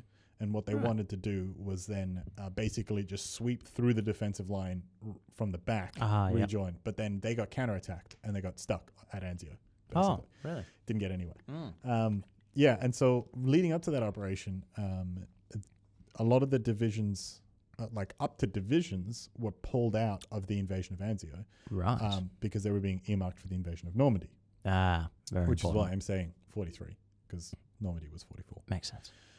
And so, yeah, this is an excerpt. I'm going to do some direct quotes in this one because I think that some of the stuff that the Admiral said to each other deserves to be imitated and copied. But so this was during those landings, and it got real shit real fast. Right. And so the Navy wanted to bring direct fire support onto the guys stuck on Anzio. Right. So this was still technically beaches of Salerno. They hadn't gotten to Anzio. And like this place was mined, the waters were mined to an element you wouldn't believe. So if you guys want sort of the direct quotes of the Edison and the Philadelphia, this is... I do. I really do. I said, you basically, if you Google Tiger tanks at Salerno, German tanks dueling warships, something They don't need to. They're here to listen to us. Something like that, you'll get... But the thing is, it's a transcription from the guy's war diary. Oh, okay. So if you really want to go to that level of detail. So the port at Salerno was so heavily mined that the actual mine-sweeping naval vessels couldn't even sweep the mines. They were trying to call off the destroyers and light cruisers from coming into the bay. Yeah, being like, no, you can't do it. It's too safe. You won't make it. Yeah, and so as they were coming in, the Rear Admiral Davidson, who was in charge of the mine-sweeping operations, said, and I quote, "There is no channel for you yet." Okay. Was what he said. Yeah. The actual admiral in charge of the fleet was on the bridge of the USS Philadelphia, a light cruiser, which is about 180 meters long. Just keep that in the back of your head. Okay. Replied to it said, "Stop talking on this channel. I accept that there is no safe channel. Get on with your job. I'm coming in." He basically said, "It's not my problem that there's mines. It's your problem. No, Do your job." That's not how that works. And so, subordinate to the USS Philadelphia was a destroyer called the USS Edison, which destroys about 100 meters long. Okay. So you've got about 300 meters of hull, more or less. All right. They were so close together that if you were on the deck of the Edison, the smaller ship, you had to crane your neck 45 degrees up to read the lettering on the side of the Philadelphia. They were effectively attached to one another. 300 meters of warship trying to navigate shallow coastal waters that was sea mined. Why were they so close? Because when you walk through a minefield as infantry, it's what you do. You follow the footsteps of the person in front of you. Okay. So they were like back to back. No, front to back. Front to back. So like, yeah. So the back of the front of the Edison was up to the back of the. No, that's what I'm. Yeah. That's what I meant. They were following each other in. Yeah.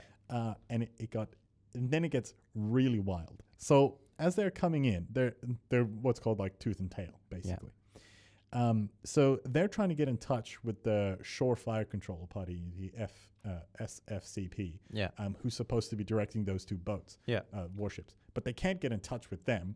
And while they're trying to radio them, their navigator is standing there with binoculars, like looking at the beach to make sure they don't hit the beach. And he spots like 20 Tiger tanks about to like sneak down this ravine and just annihilate this like infantry position on the beach. So he's just like, so the radio guy is just like, I don't give a shit about the fire support party that I need to contact. Yeah. Somebody answer us because you're going to get stuffed. You're going to die. Yeah. And so they managed to get in touch with another fire control party and they get in touch and they let them know about the Tiger tanks and then they start chatting. So let's just really, I just really want to make sure that nobody misses out on this. You have 300 to 180 meters of warship and 100 meters of warship in shallow waters, trying to not run aground, dodging sea mines, and they're now in touch with a fire control party, and now they're starting to shell those Tigers. Yeah, and this is where it gets nuts. But who's shelling the Tigers? The boats. The boats. The warships. Yeah, with 5-inch guns on the destroyer and more armament than the light cruiser are now starting to shell the Tigers because they can't let them. Yeah, they can't let them hit the infantry position because they'll just get cornered. So the infantry are already on the beach. They're on the beach. How do they get to the beach? Well, this is like halfway through the landing. Okay. And so, but because they're in a minefield, they're now also having to dodge wrecks of other ships, and they're firing at a rate of fire that is about 5 to 6 times faster than they should have been.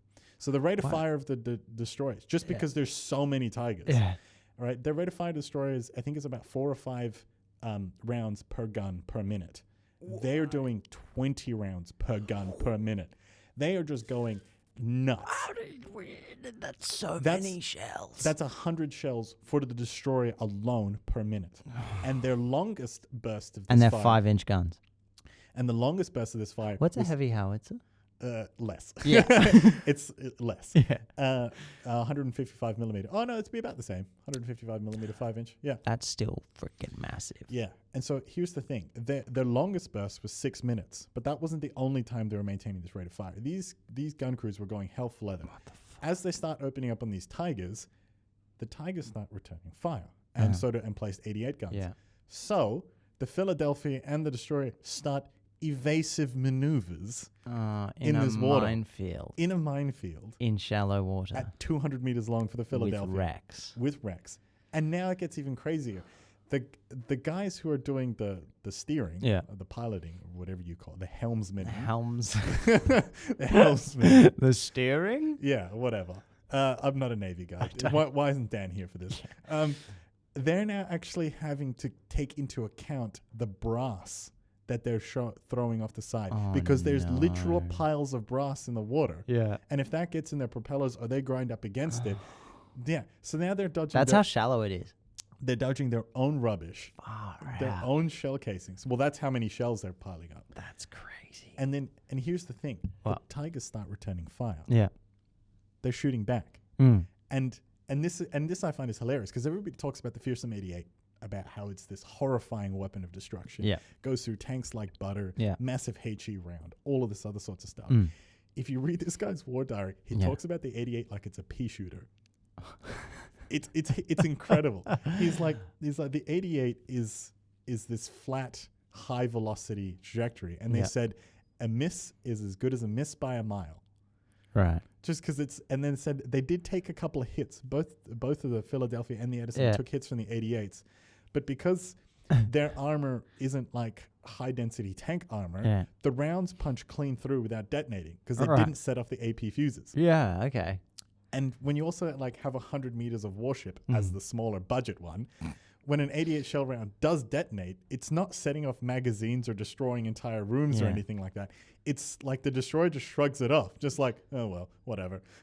Jesus. And so while this is going on, the American infantry on the field are just like, they're going nuts on radio. They're just like, keep pounding, just go nuts.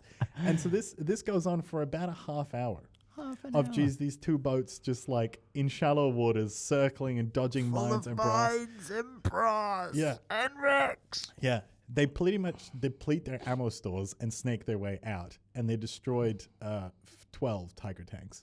Jeez. And like dozens of 88 gun emplacements. And basically everybody's like, if it wasn't for the Edison and the Philadelphia, Salerno wouldn't have held. But like, how are they still alive? I know. It's nuts. I cannot believe it. I don't understand. I do, yeah. And I really don't.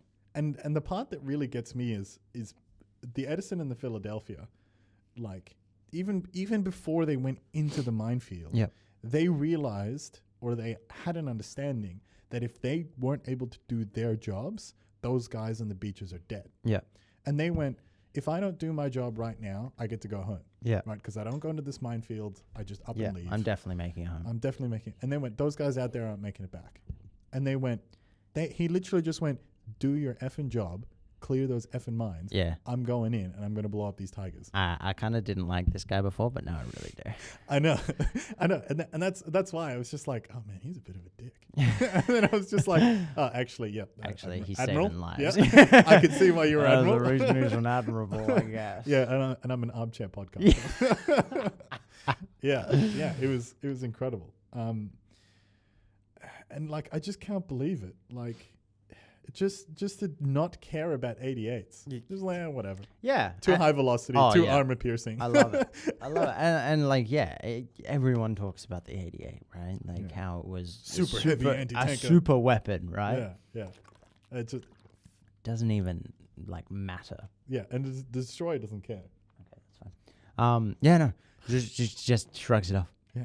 And how big? Like, what are the dimensions of, say, a tiger? Whoa. Like, how many meters across are they? Basically, the question I'm asking, how many tigers back to back are 100 meters? It's I was actually looking at this the other day. I was looking at KV-1s compared to other heavy tanks. Yeah. I think a tiger's about 5 or 6 meters long. Right. And it's about 3.5 to 4 meters wide. Okay. So tooth and tail tigers, not including the 88 gun, of course, just the hull. Yeah. Tooth and tail for tigers to be 100 meters is like 20 tigers. Jesus. So there was, by yardage, there was more American firepower in the water than there was. By the amount of shells flying through the air, I think American. I mean, that's kind of the. I'd say something controversial. Yeah, that's kind of the American doctrine, though, superior firepower and like. Yeah, just shell it with artillery. Yeah, yeah, because why would you get in a gun battle with a tiger? Why? Get an artillery battle. And the part that everybody couldn't believe, the soldiers and the sailors alike, was just how much damage 5-inch HE shells did to tigers. Why are people surprised? Well, because the tiger was supposed to be this indestructible thing. But it's a 5-inch shell. Like, that thing is going to do damage to literally everything. Yeah, what's it, like 125 millimeter? I mean, it's designed to go against other warships. Yeah, exactly. What the hell makes you think that a tiger is not going to get at least slightly hurt by these things? And so, if you did that as a bolt action scenario, yes, what I'd probably do is you could use like a D-Day board if you've already got one. Oh, for sure. You'd probably scale it down and leave the Philadelphia at home. And just park the Edison in the water with 5-inch guns, because they would be heavy howitzers. You could even have the what was the other one? The Edison and the Philadelphia. You could have even the Philadelphia act like some kind of off-board. Yeah, you could for sure. You probably give him like prep bombardment or give him artillery observer or something like that. Yeah, you probably give him a custom artillery observer. Yeah, because you wouldn't want to walk those ones in on you boys. No. Yeah, I'd probably use the naval observer. Yeah. From D-Day? Yeah. Yeah. But yeah, so you'd park the Edison off board and you'd probably give it like, because you don't want to just make it indestructible. Yeah. Because then what's the point? Yeah. What's the point? Because then the tigers aren't going to shoot at it. Yeah, well, I mean, you got 20 tigers on the beach. Well, yeah, so they said it, I think it counted, it was short of 20. Yeah. But then what so you'd scale that back. Yeah. You'd probably go to like 3 or 4. I mean, if you wanted 5 heavy howitzers, you could, and then you'd have 2 tiger platoons of 6 tigers. Jesus Christ. And then you'd probably have. So this would probably be like a. I think the heavy howitzer player might be a little bit bored. You might have to give him some autocannons and stuff on the Edison. But you'd have one player as the Edison player, one player as American infantry, and then you'd probably have like 1 tank platoon maybe, now that I'm thinking about it, of about 3 or 4 tigers. And then you'd have, maybe another German infantry platoon. Yeah. Maybe Panzer Grenadiers or something like that. Yeah.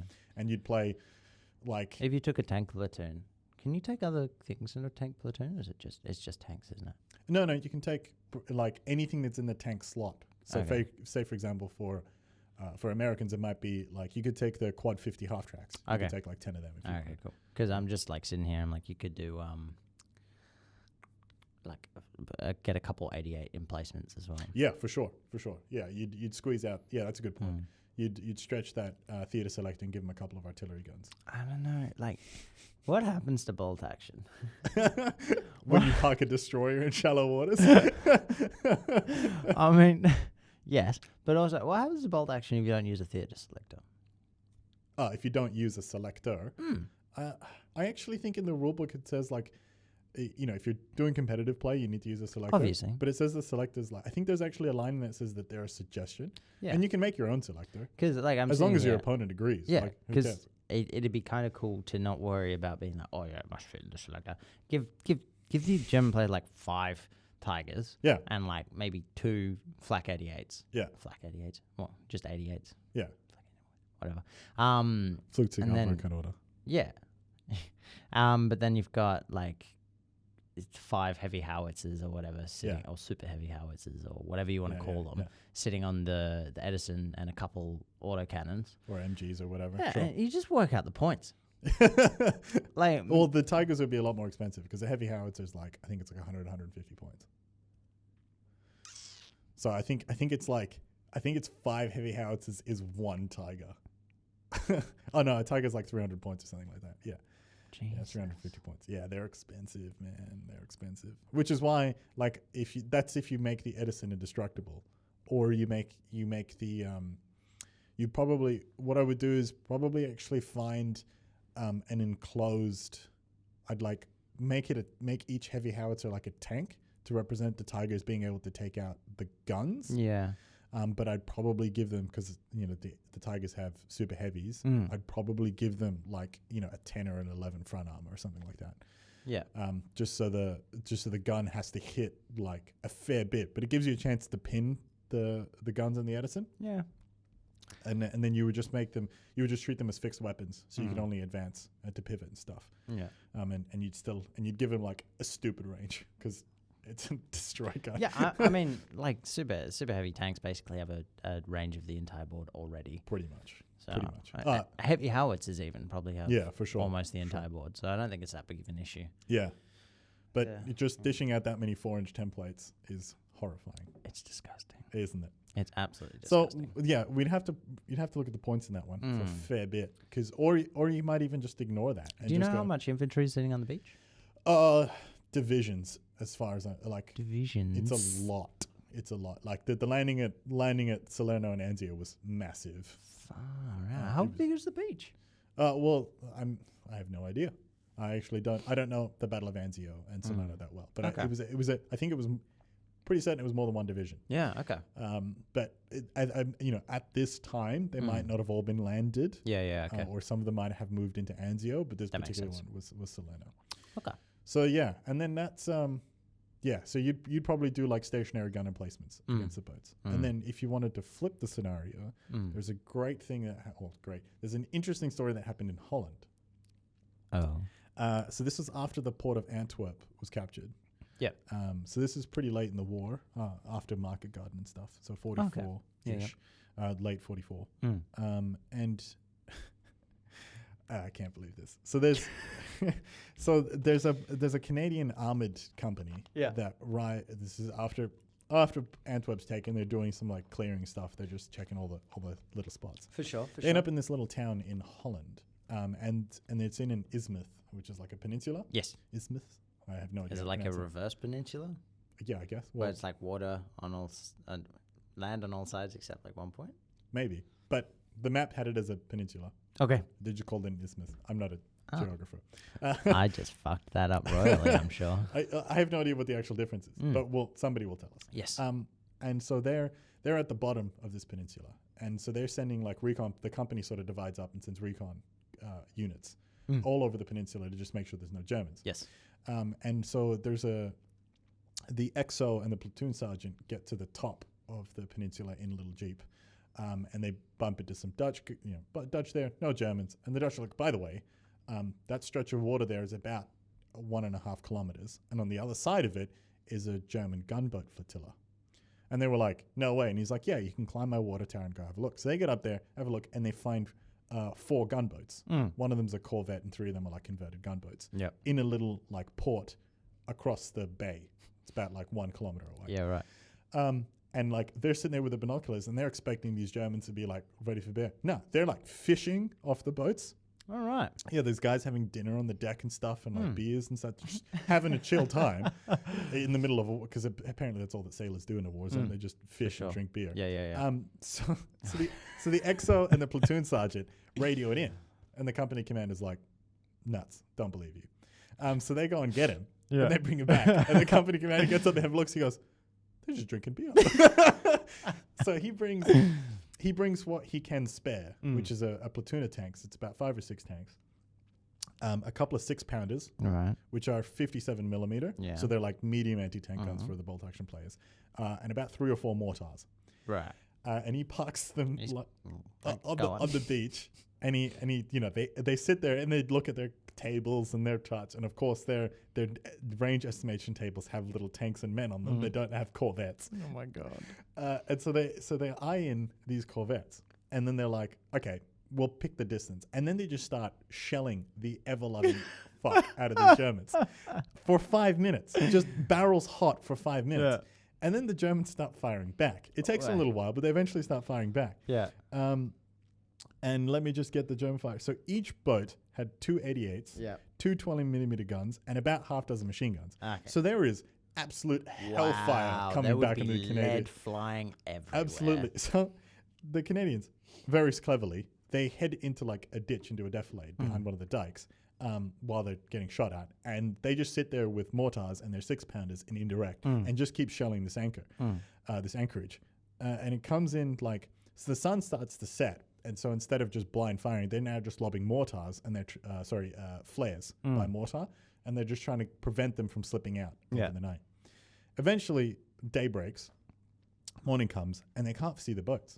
They've gone away. They've made it out. Yeah. And so they're just like, oh man, that's so frustrating. So then the company commander goes, okay, we need to assess the damage. We need to find out if we actually destroyed any of them and where they've gone, because they've kind of gone far, because we were watching them all night. So they just somehow managed to slip, so they've kind of gotten very far away. So they commandeer some civilian fishing vessels from the local villages, and they invade. They cause an amphibious invasion, or they effect an amphibious invasion across this like 1 kilometer open stretch of water. And there's sailboats and like paddle boats.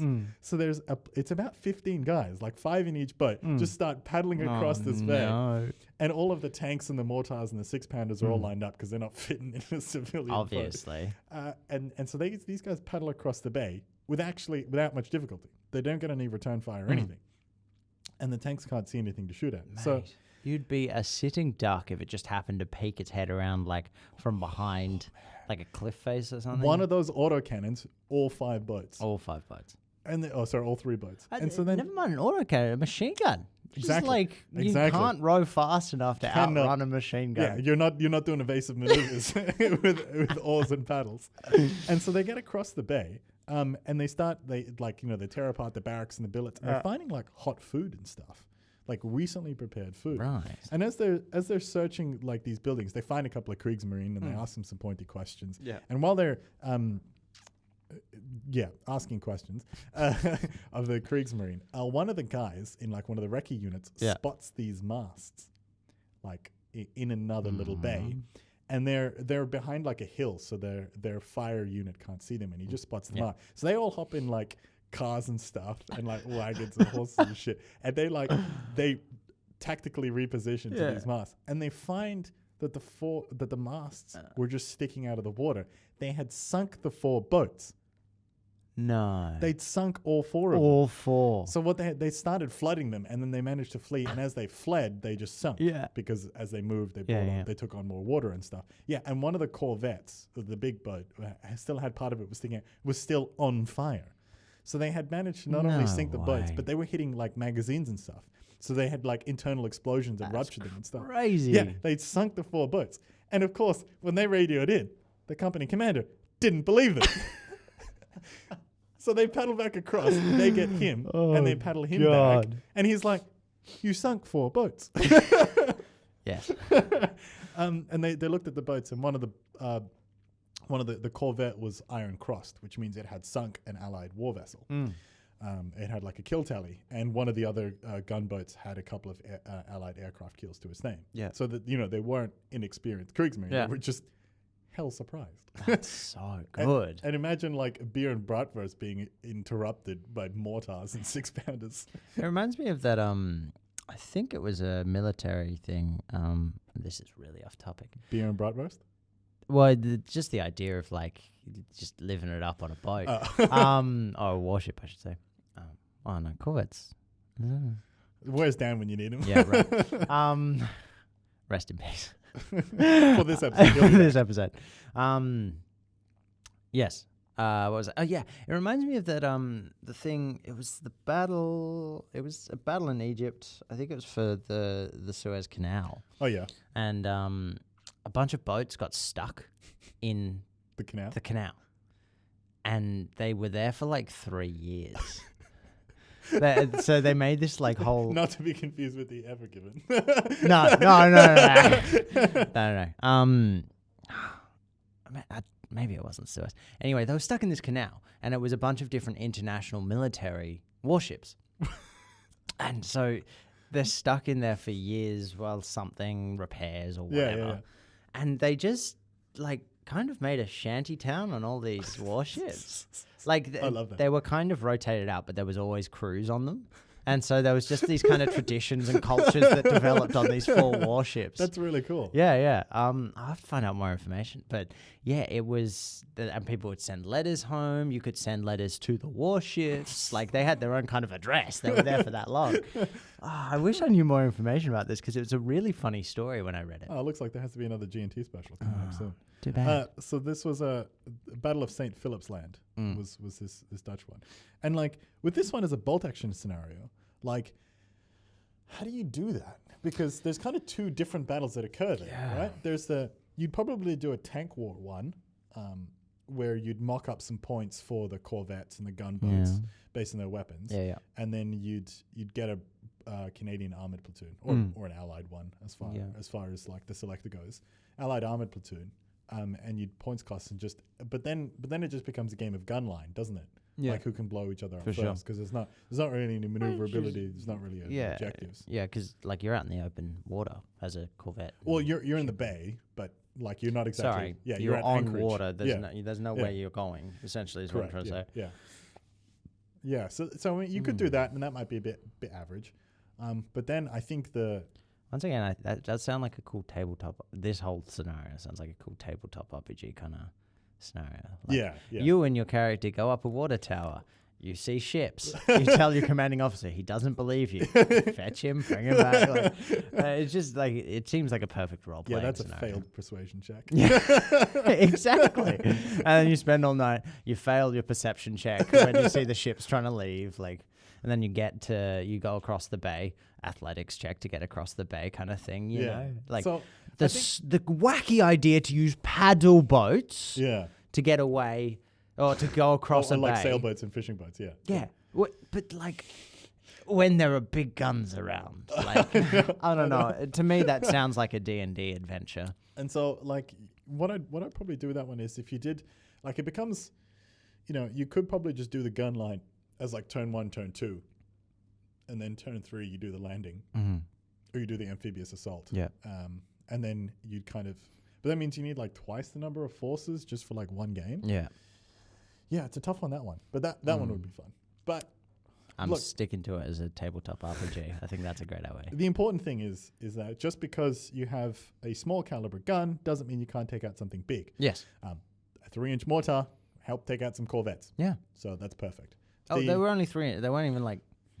They were just this ended like infantry percent mortars. Right. So so the mortars were actually a larger caliber than the anti-tank guns that they brought, like strictly speaking. Yeah. That's so good. Yeah, because I think they're 81 millimeter mortars, and the 6-pounder is 57 mil, and I think I can't remember what tanks they were. I think they were probably just a Sherman variant of some sort. Yeah, crazy. I love it. I mean, like the moral of the story is, if you want to take out something with armor using an anti-tank gun, don't use a rock. Go on. So this is taking a step back here. After the invasion of Poland, 1939. Yes, that was a segue, by the way. We have a story here.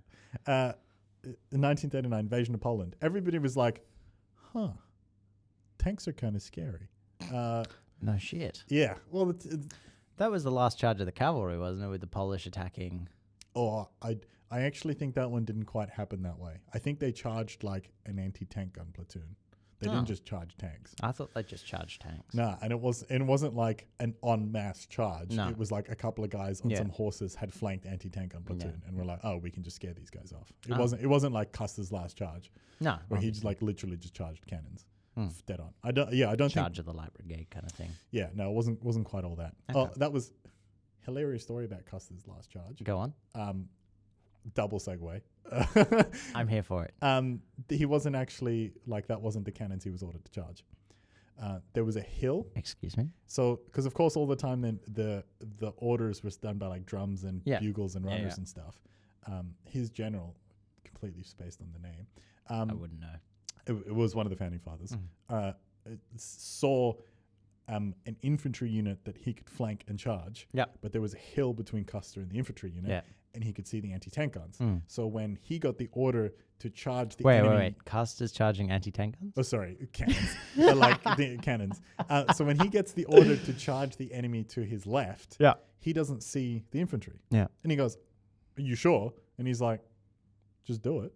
I'm your general." Yeah. Or "I'm the word of the general. That's your order. Are you being a coward?" And he's like, "I'm not a coward." Don't say that. That's my feelings. Yeah, so he couldn't see the infantry position. Right. Because he literally couldn't see them. He didn't know that they were there. So he just saw the cannons, was like, right. They're to my left. Light horse. Off you go. Guess I'll die now. Yeah. So where I was trying to go with this. Yes, After sorry. 1939 Rock Poland, on tank. yeah, everybody was just like, that's really concerning. Yes. Tanks are scary. Yeah, and the U.S. anti-tank doctrine at the time was pretty much non-existent. Yeah. Well, Bit of a concern. because they didn't really have tanks. No, they did. In the invasion of Poland. Yeah. Yeah, Panzer 1s and Panzer 2s. Right, sorry, as in I meant before that. They hadn't really encountered tanks. Everybody had their own like armored warfare doctrine, but everybody kind of did it differently. Yeah. And didn't really come to the same answer. Same as like the French, the Soviets, the British. The Chieftain does a really great series of videos on it. That'd be a whack episode, just talking about all the whack tank designs that kind of... Yeah. Anyway, go on. And so yeah, Poland happened. Yep. And everybody was like, oh, that's a bit concerning. Yeah, but it was also kind of like collectively, it's like, well, does Poland really have tanks? They did, of course. And so did Czechoslovakia. Yeah. Quite famously, the Germans actually used the Czechoslovakian tank design to fill out their numbers a lot. And they actually quite liked the 38T. Yeah. And so then the Battle of France happened. And at the time, the global perception was that France had the best tanks in the world. I have heard that. Now, that wasn't quite true, but that was the perception. And your perception is your reality. Yeah. So the Shabi 1, for example, is extremely heavily armored, only armed with a 37mm gun. And the main tank of main battle line tank was the Panzer III, which at the time would have been only armed with, I think, a 37 or a 57. Yeah, I was going to say, I don't think they really... No. Yeah. Like, the guns got very big very fast. Yeah, and if they did have Panzer IV, I don't think the Panzer IV was in production by then. But even if they did, it would have been the early variant, which had the Howitzer 75. Yeah. So it was a support tank, which was what the Panzer IV's original design was. Yep. And so they couldn't take out the Shabi 1 on paper. But of course, the Battle of France was over in a blink. Yeah. They in didn't military really get to go up against the tanks. And there was that famous story of that one French tank commander who was like by himself and took out like 15 German tanks. But if you're by yourself in a tank behind enemy lines, something has gone horribly wrong. Yes. That's not a good example. That's a terrible example. Yeah. And good so, example of individual. And so like the Americans specifically, this is a story about their anti-tank development. They fucking panicked. They're just like, holy. If France is over that quickly, like we are stuffed. We don't have Shabi 1s. Yeah, we got nothing. We got nothing. Okay. What was in design? Do you know? What was in production, rather? I think the Grant, the M3 Grant or the Lee. Oh, yeah. Was in production. Okay. But actually that itself was a stopgap vehicle. It was kind of like they had a previous version that didn't have the 75mm gun and just more machine guns, so they just like swapped it out and went, okay, let's just put a 75mm gun on it and then we'll make the Sherman really quick. Okay. Yeah. So they had the designs for the Sherman, but it wasn't in production. Yeah, they were working towards the Sherman. Okay. And so they said, but again, the Shermans, like doctrinally, like yes, they part of their mission was to fight tank, but that wasn't their design. Their design wasn't to fight tanks. Yeah. And so they were looking at specifically anti-tank designs. Yeah. And so they quickly pressed before they actually got to pressing the 37mm gun into service. Yeah. They tried. They went, okay, well, an immobilized tank is a dead tank. Oh no. Because you can swarm it. Yeah. Right. You can climb the hatches. You can grenade the hatches and stuff. It's mission kill. Yeah. And it's typically abandoned. Yeah. So what can we do to immobilize a tank? And so their first question was, well, why don't you just take out the treads? And they said, well, the treads aren't made of like armor. They're not hardened steel. Yeah. It would just be like mild steel and you can see it's rusted and stuff. Can we just put a rifle into the tank treads? What? And jam up the mechanism. And so they tried that, and then they found that tank treads were extremely efficient manglers Funny that. of rifles. And then they went, it's because the rifles are mostly wood. Why don't we just chuck a machine gun into it? And of course, that didn't perform any better. So- and they went, okay, hang on. I'm Rifle the machine gun is a terrible idea. Why don't we just use a big rock? so.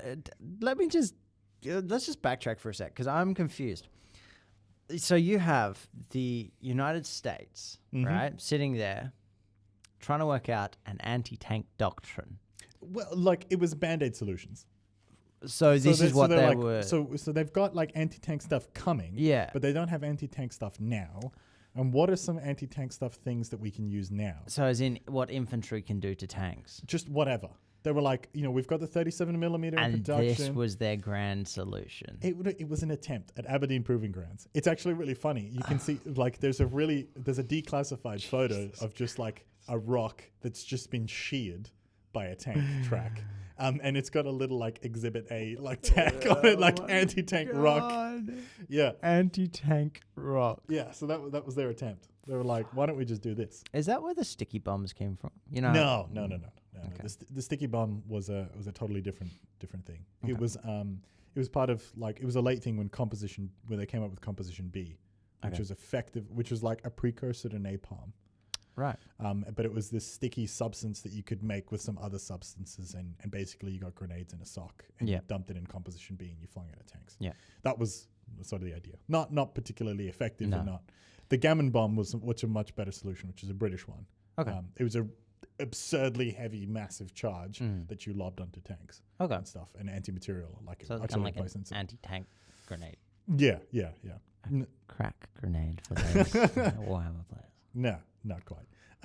And so that was their first attempt, and then of course the anti-tank doctrine expanded on from that, and they found that what they kind of expected to happen was that you would have a defensive line. Yep. And you'd litter about anti-tank guns in your defensive line. And then your opponent would have his tank line, and then you guys would meet. Yeah. And you were like, okay, it's just the question of how many anti-tank guns can we have to saturate an area. Yep. Now, if you've ever played defensively in bolt action, what you will realize is that if you spread your forces from A to B, they will be spread out really thin. Yes. And your attacker can just concentrate his forces and punch through one tiny hole. Yes.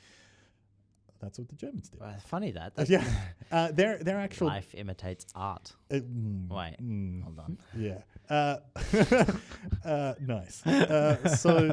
So what the Germans actually, as part of their, so we're talking Panzer 1s and Panzer 2s. These things are paper thin on tank standards.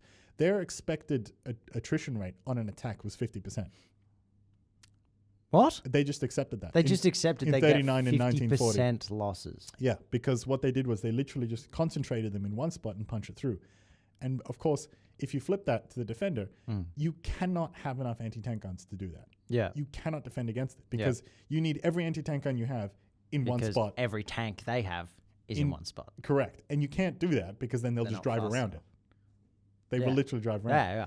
And it's funny that you said not fast enough, which is why the U.S. anti-tank doctrine became the tank destroyer doctrine. And all they did was they parked anti-tank guns on really fast vehicles. Yeah.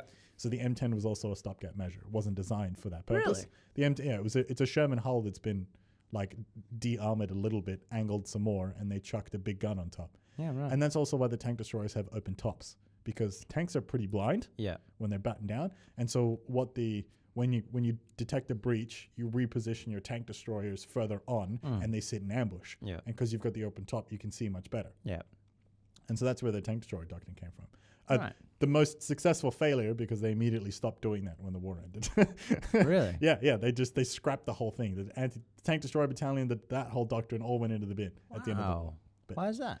it was like, it kind of worked, but like, why don't we just make more tanks instead of having tanks and tank destroyers? We lost the lights. Are they motion censored? Yeah. I think you gotta stand up. It'll be just as when you will like walk towards the light switch. Oh, not this time. There you go. Like that makes sense, right? I understand the idea. Scrap it, right? Well, you don't need it. Yeah. But so, and it also, like, this other thing kind of also ended up happening because think about it this way: if you've got a battalion, hundreds of tanks, whose whole job is to sit in a reserve spot and wait for them to break through. you're better off using a couple hundred tanks to force a breakthrough somewhere else, right? Because you have the initiative that way. Yeah. So that was sort of where that went, and it was kind of seen as an ineffective use of armor and material and stuff. Yeah, and I mean, I guess eventually, like, technology got better as well. Like, the tanks that came after World War II were looking pretty slick. You know what I mean? Leaps and bounds. Leaps and bounds. And it also, like, one of the other ways to I just lost my point. Battalion in reserve. In reserve, punching, initiative. No, it's gone. Okay. It'll come back to me right when in the middle of talking about Mad Jack Churchill. Yes.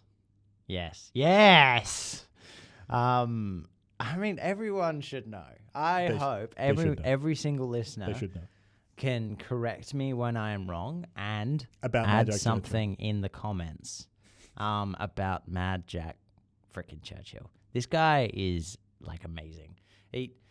I always assumed Mad Jack Churchill, you know, was in a kilt. Oh, right? Yeah. I always assumed he's a Scotsman. He's not. Wait, what? He's English. Why is he wearing a kilt? I don't know. I thought he was Scottish. No, he had because he'd go into battle with a Scottish claymore, like and bagpipes. And bagpipes. Playing bagpipes. And a longbow. Yeah. Very British, the longbow. What, 11 confirmed kills with the longbow? Yeah. That's such a funny story in his first one. Apparently, they landed. They were in the town, and Germans were coming to attack. And he's like, "I'm gonna shoot that one right there." First kill of his entire squad with a longbow. That's the first kill of them landing. That's incredible. Yeah. So when he went in, like, when he first landed, I think he might have been part of Dieppe raid, maybe not. But one of the first, like, commando raid landings that he did, he was actually, like, bagpipes blaring. Yeah. Coming off the transport. Well, apparently he got caught bagpiping in a commando raid, but he did it to attract the attention of the surrounding Germans, so his commando squad could get away. What a champ! So he was the guy. He ended up, like, as prisoner multiple times, didn't he? Yeah. Because there was one time, because I think he also landed with Tito's partisans. I think somewhere when they were trying to retake an island, like, off the coast of or what was then Yugoslavia, and he was, like, the only one who made it to the beach. Yeah, because, like, everybody else, like, cancelled, and then he was just in a crater on a beach, just bagpipe blaring while they were shelling. He's not here for it. No. My favorite thing is that he ended his entire career with the rank of lieutenant colonel. He got pretty far. He got pretty damn far. Was he also the guy who said that if an officer doesn't have his sword, he's under-equipped? Yes. Yeah. Yes. I wasn't sure it was under-equipped. Or underdressed? I think it's underdressed. Underdressed. Which I think, it's definitely underdressed because I was like, naked. That's funny. No, that's how my brain works. Yeah. Almost as crazy as Lauri Torni. What? Lauri Torni was a Finnish soldier. Yes. And not to be confused with Simo Heiha. Simo Heiha was a White Death. He was the Finnish soldier who got, like, 500 confirmed kills. And you know he didn't use a sight? Yeah, or an optic, an optic. Yeah. Because he was worried about the glint.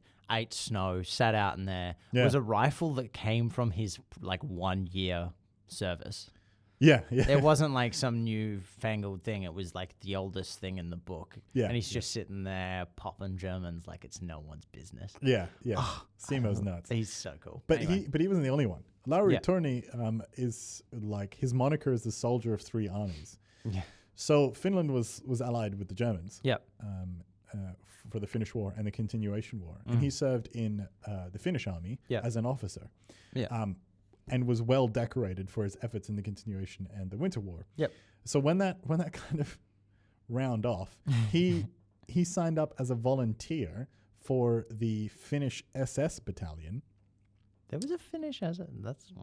Okay. It was an SS battalion of Finnish volunteers, Waffen SS, and he was a commander in that unit. Yeah. And so he was given the rank of captain. Okay. For the Germans, Hauptmann. Yeah. And so he then went and fought against the Russians in the Eastern Front for a little while. And then after that, after Germany had surrendered, he emigrated to the US Yeah. and went under Larry Thorne.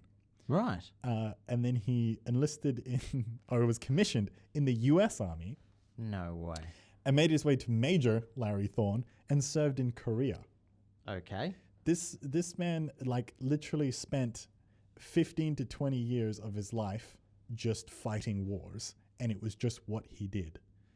There was I thought you told me about this. I am on my phone for a reason because you said the guy of multiple armies, Soldier of 3 Armies. soldier of 3 armies.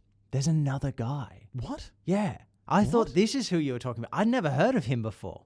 Oh, are you talking about the Korean guy? Yeah. Oh man. Yeah. I stumbled across him when Yeah. I wanted to fact check some stuff with Larry Torney, and I Yeah. was like, why is this guy Yeah. coming up? Yang Kyung-jong. So he fought. So Korea was occupied by Japan. Yeah, pretty early on, right? Like basically as soon as they entered the war. Right, okay. Well, their own war with China, Sure. essentially. Manchuria, sure. Yeah. Yeah. Okay. And so he was conscripted into Yeah. the Japanese army, went and fought the Soviets. Russo-Sino War. Yeah. Okay. Got captured and spent most of the next war in an internment camp. And then because manpower was getting so low, No. he was conscripted into the Red Army. No. Yep. Yeah. So where's the third one? So he's fighting the no. the Germans. Oh, no. He gets captured by the Germans, and the Germans are low on manpower, and he's a seasoned soldier, so they force him into a conscription battalion.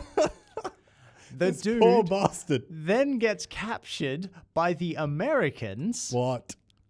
and goes over to emigrates to America after the war Yeah. and lives the rest of his life happily there. Oh, thank fuck. Could you imagine if he rejoined the war with the Americans? He gets conscripted into Korea. Oh my God, full circle. Yeah. Yeah. Oh. There's a good chance he would have been conscripted into Korea. Yeah. Or- So That's absurd. that's who I thought you were talking about. No, but like that's a tragedy, right? Because he's conscripted every step of the way. Yeah. And if you're in that situation, if you don't fight, you're going to get killed. Yeah, well, he's the only, and this is why I thought it was a soldier of 3 armies, Yeah. because he is, to date, the only soldier to have fought on 3 sides of a war. Right. Okay. Fair enough. Yeah. But yeah, Larry Thorne. Yeah. Volunteered every step of the way. That's crazy. And that's the thing about him. Like, it wasn't just like he was just No. like, I do soldiering. Yeah, what I that's do. my thing. Yeah, I'm trying to remember. I think he was like he actually enjoyed it's probably not the right word, but that was like his thing. That Yeah. was his passion. Was Yeah, fighting war, and I don't think he actually gave a shit who he was fighting for and No. why. He was just like, as long as I'm in a war zone, I'm having a good time. Sure. Yeah. Wow. That's so surprising that we kind of came, like, because I was like, oh yeah, he's going to talk about the Korean guy. Nope. Finish Because I sent my one. notes to Tyler, of course. Yeah. Yeah. No. I mean, you sent them, but like I said, I didn't want to read them. No. Of course. Yeah. I didn't want to. Yeah. I wanted to be surprised. Surprised. Yeah. yeah. Well, I'm here for it. Yeah. So, do you have any more stories for us? Well, there's a couple of invasions of North America that we can get into, but we'll probably save that for the next G&T special. Oh, yeah. Look, G&T Special, Part 1. But when HMG sets up a Patreon, G&T should be a Patreon special. Hang on, Tyler. The part that you're forgetting is that we want people to pay for Patreon. Ow. Yeah, I don't think people actually want to sit there and listen to us just ramble about stupid shit. I want to. Anyway, I'm biased. That's the polite word. I was going to use narcissistic. Don't call me out like that. Yeah. Well, if that's it, do we have anything else we wanted to talk about? No. I mean, yes, but no. We'll save it for G&T Part 2. G&T Part 2, where we'll bring up more crazy things. Yeah. Maybe some experimental weapons. They're Maybe- always good fun. Maybe pour some cocktails. Maybe pour some cocktails. One of us is a bartender. It's not me. No. That sounded really rude. I think next time, because I saw that Japan at some point made a death ray, Yeah, like a Tesla death ray. Have you heard about that one? vaguely. That's Yeah. probably all I've heard about it. Is that they attempted. I it. reckon next time we do a G&T episode, we do special, like experimental weapons. Okay. Yeah. As ideally the shittest ones we could possibly find. Oh, for sure. Yeah. Yeah. No, it has to be weird and wacky. Yeah. Like Anyway. Hobart's funnies. Yeah. For sure. And the tank wheel of death thing. Yes. Yes. Yeah. So stay tuned. Stay tuned for more wacky goodness. I've been Tyler. I've been your host, Gorcin. And together we have been Gin and Tonic. Thank you very much. I wasn't going to do it. That was going to be a bit much. Do you want to do it? No. Call to action. If you guys like this, make sure to subscribe. Check out all of our other content. If you hated this special, sorry. Otherwise, if you want to play a game of bolt action against us, challenge us, particularly Tyler. Tyler needs more practice. Wow. When was the last time you played a game of bolt action, Tyler? Ages ago. See, he needs more practice. Ages. Yeah, I've been playing. Yeah, Necromunda. Well, I haven't played Necromunda yet. Tyler needs more practice. I need more practice. You just need to play more tabletop games. I do indeed. I still have the Winter Americans that I got off Jacob that I haven't used yet. Like a decade ago? It wasn't a decade ago. It was like, it was quite a long time ago. Okay, so what we're going to do is we're going to publish a mission pack. Yeah. Of weird and wacky missions. And 4 is going to be in there. 4. Yeah. And then you can make it Winter Americans. Hell yeah. There you go. Nothing like a bit of stigma and public attention to give you a motivating deadline. Thanks, man. Remember, make sure to subscribe on YouTube, on Apple Podcasts, leave us reviews, leave us a like, all that Apparently jazz. Our Patreon soon. If Tyler has his way. I reckon. And if you like it and you're in a wargaming community, share us around. We always like hearing from you as well. So if you're like, these guys said this, and your mates are like, yeah, okay. If you're a Canadian company commander. If you're a Canadian company commander. If your company commander just isn't believing you, just show them this.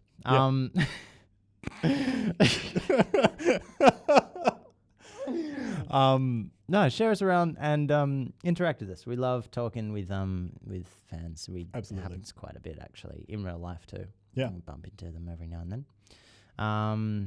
But apart from that, thank you very much, and we will see you next time. Thanks, everyone. Bye.